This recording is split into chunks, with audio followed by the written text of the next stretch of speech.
Nos programas passados, nós falamos sobre o importante assunto que é a inteligência emocional e de como nós devemos fazer para levarmos inteligência à emoção, para o nosso autoconhecimento e para o desenvolvimento e também potencializarmos as nossas capacidades anímicas e psíquicas, objetivando sempre viver com controle emocional, mas sem abafar as emoções. Pelo contrário, valorizando as emoções e usufruindo de seus valores positivos, mas sem sermos também escravos ou vítimas das próprias emoções, mas donos conscientes de nossas emoções, donos capazes de conduzi-las em prol de nossa felicidade, bem-estar, prosperidade em todos os campos que nós temos, no profissional, social, afetivo e principalmente no espiritual. A inteligência emocional, ela trabalha as 4 emoções primitivas que nos impulsionam para nós enfrentarmos a vida, e elas sempre nos impulsionaram desde a época das cavernas, e elas estão presentes até hoje, até nossos dias, sempre nos impulsionando no dia a dia. E estas emoções primitivas nos alimentam, nos colorem o nosso estado de ser frente a todos os fatos da vida. Estas 4 emoções primitivas são as responsáveis, as verdadeiras responsáveis pelo nosso comportamento usual, pelo nosso temperamento e, portanto, pela nossa reação instintiva e natural, imprimindo toda hora o nosso ritmo de vida, fazendo com que sejamos constantes, mudando pouco, ou que sejamos inconstantes, mudando toda hora, mudando muito. As 4 emoções que nós falamos são as 4 emoções que nós sentimos mais no nosso dia a dia. A raiva, a sua oposta o medo, a alegria e a sua oposta a tristeza. Nós já falamos nos programas passados da anatomia da raiva e da anatomia da sua oposta o medo e também da anatomia da alegria. No nosso programa de hoje, nós vamos falar de mais uma das emoções primitivas. Vamos falar da tristeza. E o assunto, assim, do nosso programa de hoje é anatomia da tristeza. Nós vamos novamente, outra vez, abrir. Nós vamos dissecar a alma e fazer, então, a anatomia da tristeza, para nós entendermos melhor todo o seu mecanismo psíquico, a sua fisiologia em nosso ser, em nosso interior, para depois, então, procurarmos canalizar a tristeza de uma forma inteligente, de uma forma melhor, para a nossa evolução, para o nosso bem-estar e para o engrandecimento da nossa alma. No mundo manifestado, nós sempre falamos que tudo é polar, tudo tem 2 aspectos. E a tristeza, como não poderia deixar de ser, também é polar. Ela pode ser negativa para o temperamento melancólico, intensificando, prejudicando e amargando ainda mais este temperamento melancólico, desencadeando desequilíbrios e fazendo a pessoa cair na fossa das amarguras, na fossa dos rancores, das mágoas, ressentimentos, se afundando cada vez mais, ficando mais presa, sem saída e incomunicável e solitária dentro dessa fossa obscura, profunda, provocando então a intensa melancolia e os consequentes desequilíbrios psicomentais. Desequilíbrios psicofísicos que conduzem gradativamente ao fanatismo, à mania de perseguição, achando na vida que tudo é adverso, que tudo é contrário, que todos são contra essa pessoa, e com esse crescer dessa melancolia, pela ruminação de todos os seus motivos até inexistentes, a pessoa entra no estado de isolamento muito amargo e triste, que levam à própria perda da vontade de viver, que levam a tendências de sumir do mundo e às tentações e aos próprios atos de suicídio. A tristeza, por outro lado, ela é positiva para o temperamento oposto do melancólico, que é o temperamento sanguíneo. E a canalização da tristeza permite, neste temperamento, brecar, segurar a irresponsabilidade e a inconsequência desse temperamento, tornando-o mais responsável na vida, fixando-o nos fatos que são mais importantes, mais sérios da vida, fazendo assim que o sanguíneo sinta o outro lado de sua vida alegre e descontraída, de sua vida aventureira e até irresponsável. Perceber que existe a responsabilidade, que existe a doença, o sofrimento, a morte, o karma e que nem tudo é festa e alegria, mas que existe a tristeza também. Na anatomia da tristeza, nós vemos que ela está mais presente no temperamento melancólico, que é o temperamento típico do elemento Terra, de Marte como essência do planeta Terra. Temperamento que caracteriza pessoas que têm muito mais energia do que excitação. Estas pessoas têm mais energia e pouca excitação para a vida. Pessoas fechadas que colocam muita energia em poucas coisas e que se fixam nessas poucas coisas. Pessoas que são constantes, que pensam muito, mudando pouco.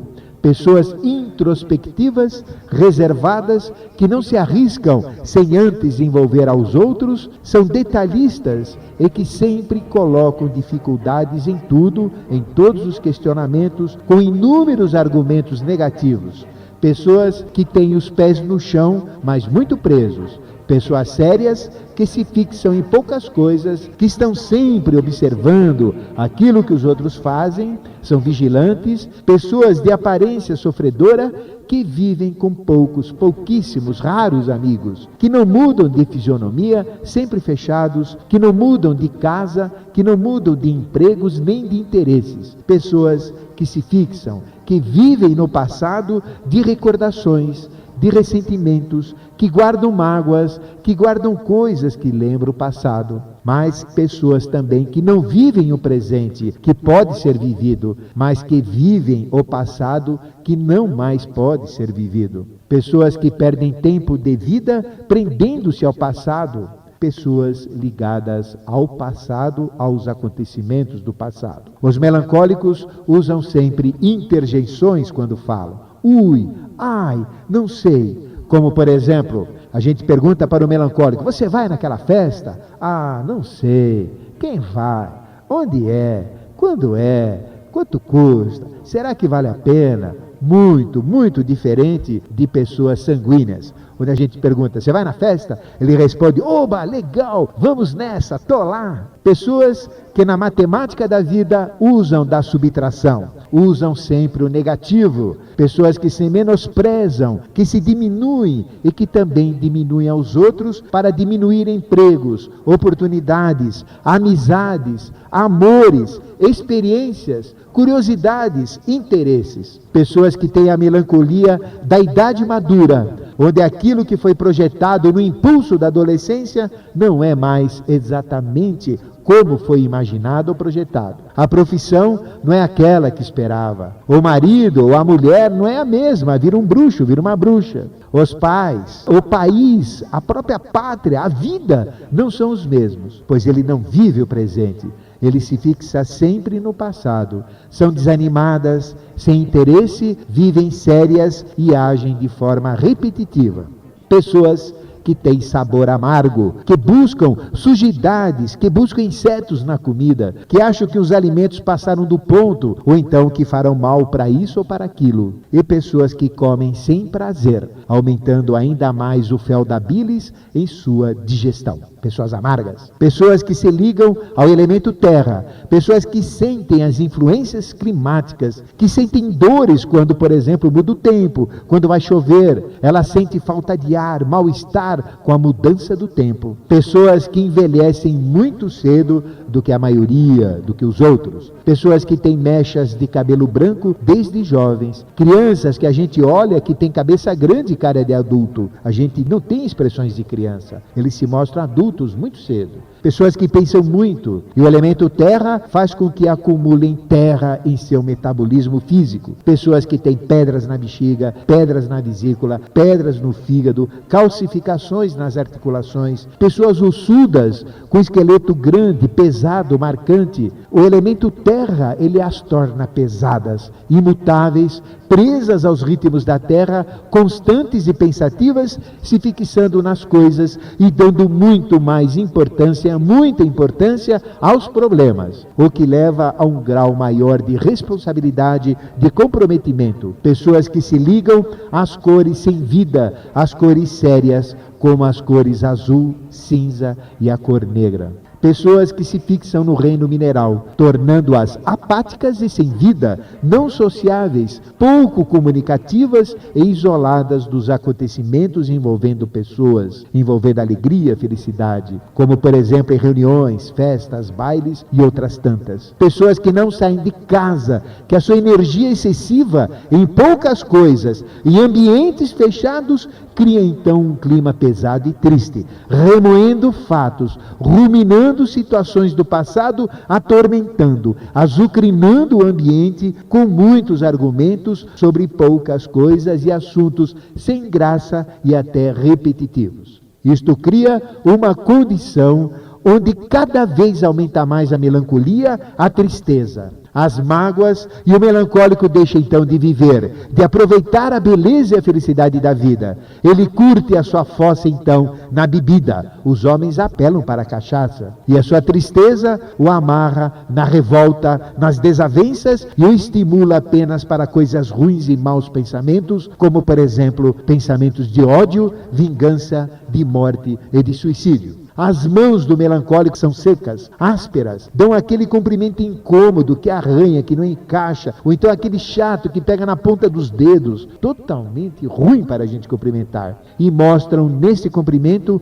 predominância dos ossos, dedos longos e tortos por artroses, por reumatismos típicos deste temperamento, e marcadas muito pela vida, mãos sofredoras. As pessoas melancólicas são sérias, são chatas, são pesadas e amargas, que fazem fofocas perniciosas, que comentam a vida dos outros e que reclamam de tudo e de todos, onde eles estão. Pessoas que ficam isoladas, à espera, ficam na espreita de um confidente para jogarem fora todo um lixo interior, um lixo emocional em cima desse coitado de confidente. São pessoas pensativas e absortas em processos do passado, tentando entender o que aconteceu, ruminando acontecimentos. Pessoas que buscam culpados pelos erros que acontecem, que perseguem aos outros e que marcam as pessoas na vida. Pessoas que sofrem de mania de perseguição e como melancolia atrai melancolia e mais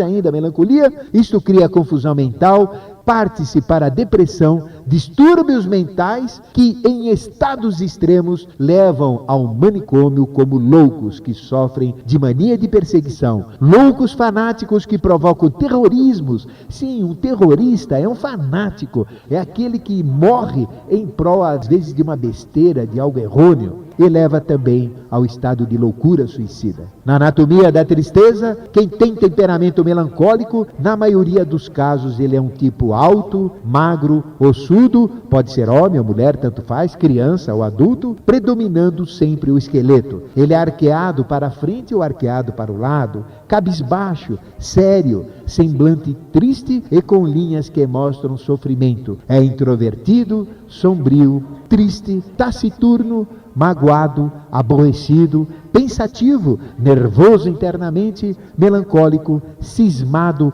muito mal-humorado, chateado, abatido, sofrido, desconsolado, hipocondríaco, toma remédio para tudo, masoquista, gosta de sofrer, contrariado, apreensivo, angustiado, pesaroso, modesto, sentido, desaventurado, infeliz, tétrico, funesto, negativo, cismado, vingativo, tem olhar caído e triste, mãos sempre nos bolsos ou para trás, pés virados para dentro e andar arrastado, pesado, pois a terra pesa sobre os seus ombros. Ufa! Quem tem estes elementos, ou boa parte destes constantemente em sua vida, é com certeza uma pessoa melancólica e necessita urgente conhecer e trabalhar a tristeza. Este temperamento comandado pela terra sufoca e inibe a vida exatamente como 7 palmos de terra que cobrem um morto dentro de um caixão. Quem tem o temperamento melancólico não aproveita a vida, não vive, é um morto-vivo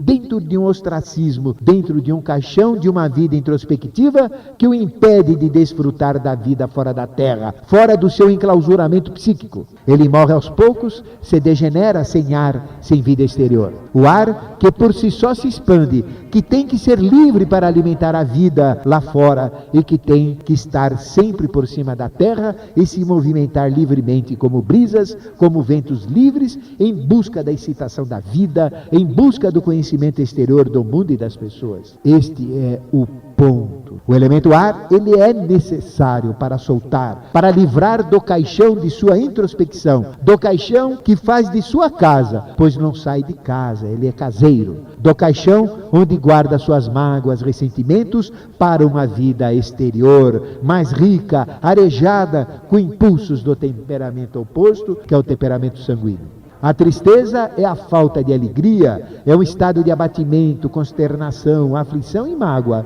Um sentimento que, infelizmente, predomina na sociedade pelas pressões do desemprego, da AIDS, das doenças incuráveis e de um cenário de uma vida insegura, fria, pesada, cinzenta e estressante. E todos nós sentimos esta influência pesada em nossa vida. Todos nós passamos por isso. Nós não somos felizes, nós não somos alegres, positivos e confiantes como deveríamos ser. E, portanto, a nossa vida não é vivida em sua plenitude, no seu auge, em seu potencial de prazer e de bem-estar. E todos nós devemos entender e trabalhar a anatomia da tristeza, pois ela ataca a todos nós. Um primeiro ponto é considerar que a vida é importante, a vida é bela, é uma oportunidade única nesse momento que temos para viver, para evoluirmos, mas fazer isso com felicidade, com alegria, com bem-estar, com amor e prosperidade. Um segundo ponto, a tristeza inibe a vida, causa doenças, mal-estar, desconfortos, problemas pessoais, problemas sociais e o perdão.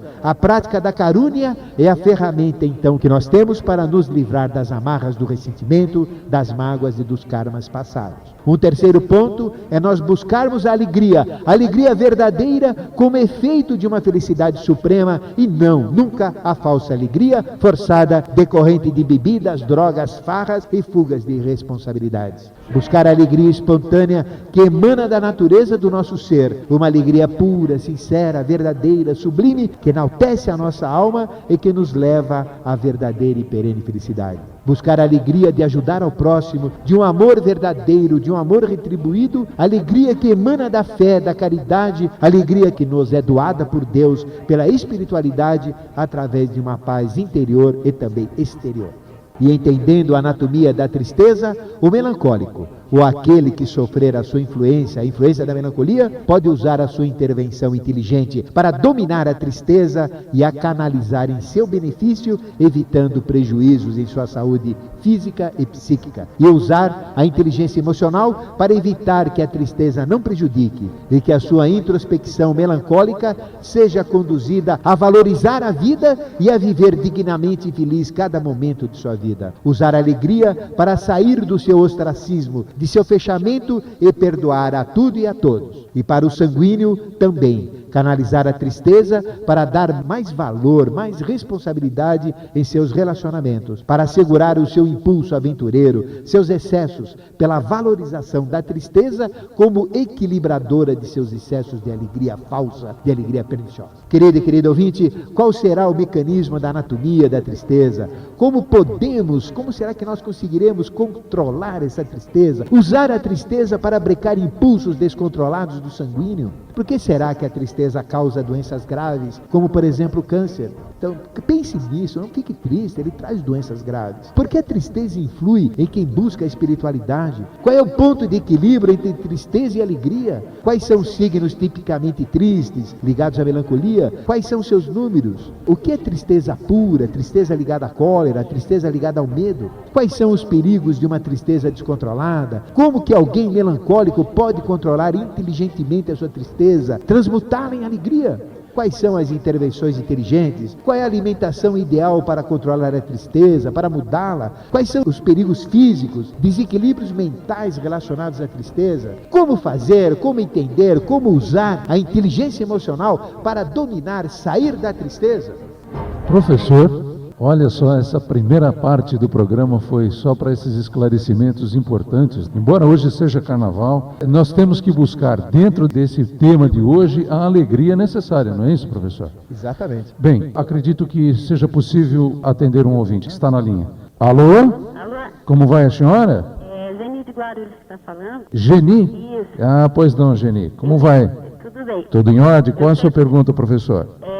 Eu queria que ele falasse sobre as cores ligadas à tristeza. As cores? Ligada à tristeza. Muito bom. Aí Ok. mais uma coisa. Pois não, Eu Geni. queria saber, bom, eu sinto isso, né? Depois que passa o carnaval, eu tenho uma tristeza no ar, sabe? Aham. Não sei se é porque começa a quaresma, eu não sei se tem muito a ver com o tema. Depende do carnaval que você passou, né, Geni? É, porque eu não gosto de carnaval. Mas tá bom, o professor vai respondê-lo assim, com certeza. Muito obrigado pela sua participação, Geni. Tá ok. Bom, Geni, o importante é as cores. Vamos falar das cores. O melancólico é aquele tipo de pessoa totalmente diferente do sanguíneo. O sanguíneo gosta de cores vivas, alegres, como a cor amarela, como a cor laranja, como as cores floridas. Já o melancólico é o oposto, ele gosta da cor complementar das cores vivas, que são as cores mortas. Então ele gosta da cor azul, ele gosta da cor cinza, ele gosta da cor negra. Eu falo da cor negra na sua roupa, pessoas que usam constantemente roupas pretas, pessoas que, por exemplo, gostam de estar em hospitais onde predomina a cor azul. Dificilmente a gente vai no hospital onde tudo é laranja, tudo é alegre, cheio de flores, tudo é amarelo. Os hospitais normalmente eles são azulados, os centros cirúrgicos são azuis e a roupa dos médicos normalmente são verdes para inspirar vida, para dar essa tônica da própria vida. Então veja que o temperamento melancólico são pessoas que usam roupas escuras para cobrir a sua própria escuridão interna, porque são pessoas que não se mostram aos outros. São pessoas muito introspectivas. E estas cores, elas acentuam, por exemplo, o temperamento melancólico. Se o melancólico quer deixar de ser melancólico, ele não gosta, ele evita, ele odeia, mas ele tem que usar cores alegres, cores extrovertidas, como amarelo, floridas, cores que tendem ao laranja, cores vivas. Ele fazendo isso, ele muda o seu comportamento. Então, uma das características desse temperamento é a cor. Agora, quanto a esta fase pós-carnaval, que ela dá uma tristeza ligada à quaresma, isso é óbvio, pois o verdadeiro cristão, neste processo de quaresma, ele tem dentro de si toda esta melancolia provocada pela tristeza, que antecede os grandes efeitos do sacrifício do Gólgota, que é a Sexta-feira Santa e o sábado de Aleluia, onde ocorreu a ressurreição de Cristo. Então todo aquele sofrimento contado nas estações da Via Sacra, que antecedem inclusive a quaresma e que até algumas práticas fazem, toda a prática das estações, ela é muito triste. A gente entra nas igrejas e com certeza você tem raízes católicas, você vê aquelas figuras cobertas de roxo. Então roxo é aquela cor da tristeza, tendendo ao azul, que é a cor da melancolia. Então tudo isso cria dentro do católico, dentro do cristão, um sentimento de tristeza.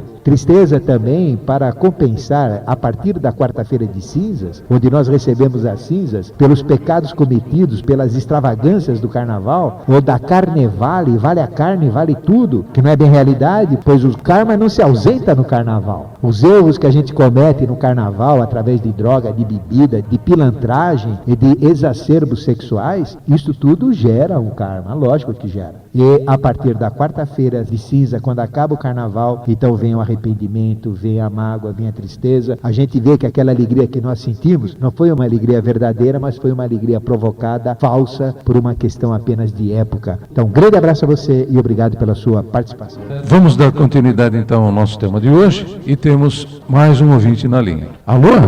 Alô? Boa tarde. Boa tarde. Com quem eu falo? Margarida. Oi, Margarida. De onde você é, Margarida? Cerqueira César. Muito bem, estamos pertinho, né, Margarida? Isso. Primeiro eu queria agradecer ao professor Ademar pelo livro Vida na Morte que eu ganhei dele. Achei do muito nosso irmão interessante. Balesteiros, né? Isso. E você gostou? Está um sucesso esse livro. Isso.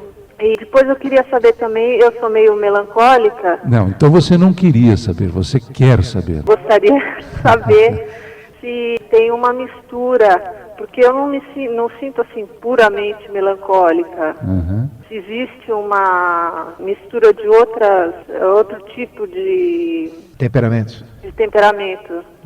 Tá muito bem, Margarida. O professor está, como você percebeu, aqui já te dando as dicas. Se você puder fazer a gentileza de ouvir pela rádio, em seguida o professor fala a respeito disso, ok? Mas, Margarida, você não deve ficar com essa voz triste. O seu nome é o nome de uma pessoa sanguínea. Margarida é a própria flor que todo mundo gosta. Margarida tem as suas cores brancas, sua cor amarela, é uma cor alegre, uma cor viva. Então, o seu nome inspira alegria, inspira sanguinidade, inspira todo aquele clamor, todo clamor para a vida, toda a alegria de uma primavera em flor. O seu nome é uma flor, e flor é uma exaltação. A flor é a precipitação, nós podemos dizer, de um pensamento divino. Cada flor, ela tem os traços que representam movimentos cósmicos. Se a gente pegar, por exemplo, o movimento de um planeta, esse movimento do planeta que ele faz cosmicamente, ele desenha através dos seus movimentos de hélio, de afélio e de periélio, ou seja, dando volta em torno do Sol, verdadeiras flores. E a Margarida é uma dessas flores. Você tem tudo para não ser triste, e agora o que você tem que fazer, Margarida? Canalizar a energia da alegria que está presente em plena época de carnaval. É lógico que existe uma alegria perniciosa, uma alegria provocada, uma alegria falsa, mas existem pessoas que gostam do carnaval e que expandem-se por uma alegria natural também. Existem os dois aspectos. Então procure canalizar em si esta alegria. A vida vale a pena, porque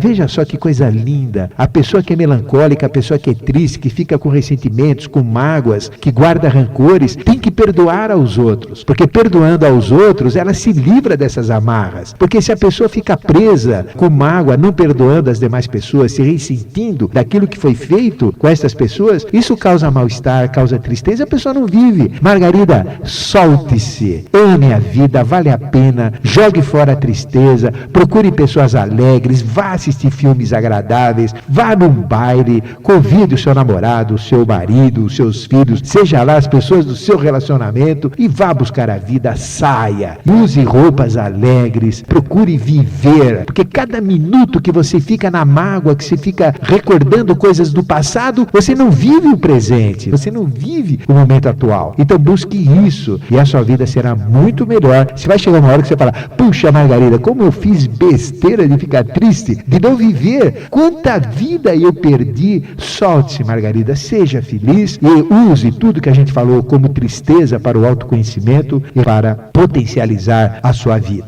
Eu agradeço que você falou sobre o Vladimir. Ele é uma pessoa que nós amamos mesmo, ele é um amigo, um irmão nosso em evolução, e este livro dele está tendo muito sucesso, que é A Vida na Morte, o maior enigma do ser humano, disponível em todas as livrarias da capital. Mas existem três signos que são mais ligados ao temperamento melancólico, que são o signo de Touro, o signo de Capricórnio e o signo de Virgem. Virgem liga-se no tarô a lâmina 10, Touro a lâmina 6 do tarô maior, e Capricórnio a lâmina 16. Então os números da tristeza são os números 10 de Virgem, 6 de Touro e 16 de Capricórnio. Isso não quer dizer que tem esse temperamento seja melancólico, porque nós somos donos do nosso destino, e às vezes a gente tem a influência do signo, mas a gente vence essa própria influência e acaba então transformando a nossa maneira de ser. Mas existem, pela sua pergunta, três temperamentos melancólicos. O temperamento melancólico puro é uma pessoa que constantemente ela está triste, ela está sempre triste 24 horas por dia, quando dorme, quando acorda, ou seja, dá azia até em caixa de bicarbonato, em sal de fruta. Então veja, é uma pessoa constantemente triste. Então esse é aquilo que a gente chama de melancólico puro. Mas existe aquele melancólico que a tristeza dele irrita, ele acaba brigando com os outros. Então ele é triste e nervoso, ele chuta os outros, encrenca com os outros, ele come a orelha dos outros, briga com os outros. É aquele sujeito que é triste e que briga. A gente vai cutucá-lo, porque que ele está triste, ele solta o cachorro em cima da gente. Ele é o melancólico colérico. Então tem o melancólico puro, o melancólico colérico. E existe o outro que é o melancólico fleumático. Ele é triste e aquela tristeza acaba ficando tão sem graça, tão parada, que ele para e naquele nível de tristeza parece que ele morreu. Ele fica lá paradão, assim. E aquela tristeza é tão chata que ele fica apático. Ele fica sem fazer nada, parado. Já o triste, ele sai para incomodar os outros. O melancólico colérico, ele vai cutucar os outros, vai enxuriçar os outros, vai perturbar os outros. Esse melancólico fleumático é o contrário. Ele fica lá numa fossa, parado num cantinho, parece que está morto lá. A gente vai ver, ele está chorando lá, parado. Então são os 3 tipos de temperamentos melancólicos. É como o senhor disse, ele fica esperando que apareça um nervoso e empurre tudo, né, professor?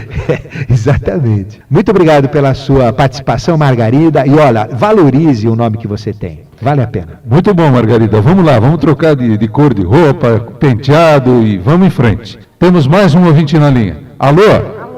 Alô? Alô? Com quem eu falo? Maria Aparecida. Oi, Maria, como vai? Tudo bem, e você? Tudo em ordem? Tudo jóia. De onde você está falando, Maria Aparecida? Tatuapé. Opa, um abraço aos nossos amigos do Tatuapé. Tem belos bailes de carnaval aí, né, Maria Aparecida? Eu estou perto do Corinthians, né? Olha só, do glorioso Esporte Clube, né? Maria Aparecida, e qual é a sua pergunta ao professor? Já estou assustada, professor. Eu sou de Touro. Mas eu não sou assim. Não, mas pela sua vozinha você não tem que ficar. Você deve ser daquela meia nervosa, né, Maria Aparecida, que empurra os outros e vamos que vamos, não é não? Acho que sim. Eu tenho 2 pais sanguíneos.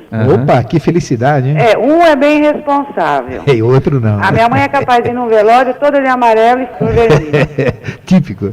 Então, essa influência que a gente tem dos pais... Muda você, né? Por isso que você não é assim, então... eu acho que mudou um pouco. Mas eu tenho um irmão de gêmeos, que é o que o senhor falou de melancólico é ele, hipocondríaco, não sai de casa, é desse jeito, mas a tristeza... que não é corintiano, né, Maria? Não, eu sou palmeirense. Eu sinto assim, essa alegria genuína eu não tenho. Então eu queria saber em que ponto desse temperamento a gente encontra. Muito bom, perfeito. É isso, e a influência que os pais, os temperamentos... tem sobre a gente. Perfeito. Tá bom, professor? Obrigado, Maria. Ótimo carnaval para você. Obrigada, tchau. Bom, primeiro, como eu falei, somente o signo, ele não significa o comportamento temperamental, mas existe uma correlação. Então, nós temos as influências numéricas, porque a numerologia funciona, lógico. Então, existe uma influência numérica, existe uma influência do signo, mas além da influência do signo que a gente nasce, existe a influência do signo ascendente, que nos coloca em confronto com o exterior da vida e que influencia na nossa personalidade. Os astros, os planetas, eles influenciam nos nossos órgãos internos. O mês que a gente nasce, os signos, os 12 signos, eles influenciam na nossa personalidade interior e o ascendente no nosso comportamento e as influências do mundo externo. Então tudo isso faz com que a própria numerologia tenha o seu valor e a astrologia também tenha. Mas para completar todo esse quadro existem os temperamentos, que o temperamento é fundamental, porque o temperamento é a própria expressão dos temperos humanos. E os temperos humanos, eles são jogados na corrente sanguínea pelos hormônios das glândulas endócrinas. Então, estes hormônios que são jogados na corrente sanguínea é que nos dão tendências de alma, tendências a vícios e tendências a virtudes. E, por sua vez, estas tendências, elas são kármicas. Então, o karma, ele atua através de tendências positivas e negativas em nossa alma, através dos hormônios que são jogados na corrente sanguínea, através das glândulas endócrinas ou das glândulas de secreção interna. Agora, todo esse processo está ligado aos chakras e a tudo mais. Então veja que a numerologia funciona, a astrologia funciona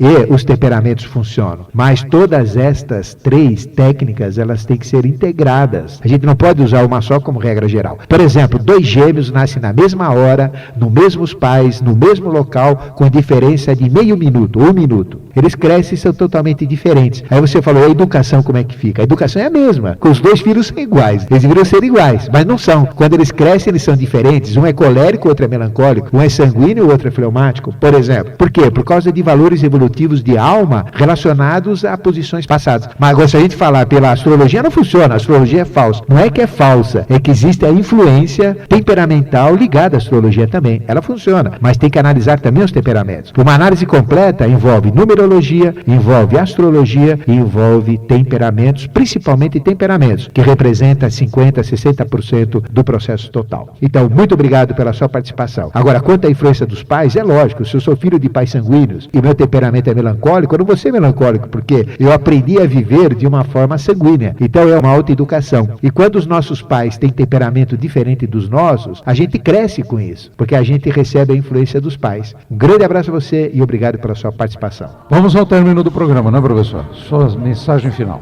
Bom, falando da anatomia da melancolia, da tristeza, a tristeza provoca sempre depressão. O ódio de si próprio, a sensação de inutilidade, confusão emocional, falta de concentração, lapsos de memória, insônia, apatia, desalento, dormência, agitação, perda de prazer, tornando a vida amarga, dolorosa. Estes efeitos causam a fabricação de vários remédios que existem por aí, como o conhecido Prozac. E é muito importante, neste caso de melancolia, uma autoavaliação do nível de solidão, do nível de isolamento que você tem, da falta de energia, do cansaço que você sente, da desmotivação. E você então deve buscar o social e meios para despertar esta alegria. A tristeza, a melancolia, elas estão condicionadas por secreções internas disparadas pelo gatilho das amígdalas cerebrais, impulsionando para a tristeza todo o impulso melancólico ou então em seu oposto todo o impulso da alegria. Alegria e tristeza são duas extremidades de uma mesma coisa. Da mesma maneira que a gente sente a tristeza, que é uma extremidade, nós poderemos imediatamente, no instante, pular para a extremidade oposta da alegria. A alegria é a mesma energia da tristeza e são duas extremidades de um mesmo sentimento. Tem crianças que choram, dão risada, que estão chorando, acabam dando risada. E tem pessoas que estão rindo, de repente começam a chorar. Quando a gente chora de alegria ou chora de tristeza, o choro é o mesmo. Então, através desse processo, a gente pode transmutar. Na depressão, as mulheres ruminam 2 vezes mais que os homens. Elas falam muito mais, elas ficam depressivas.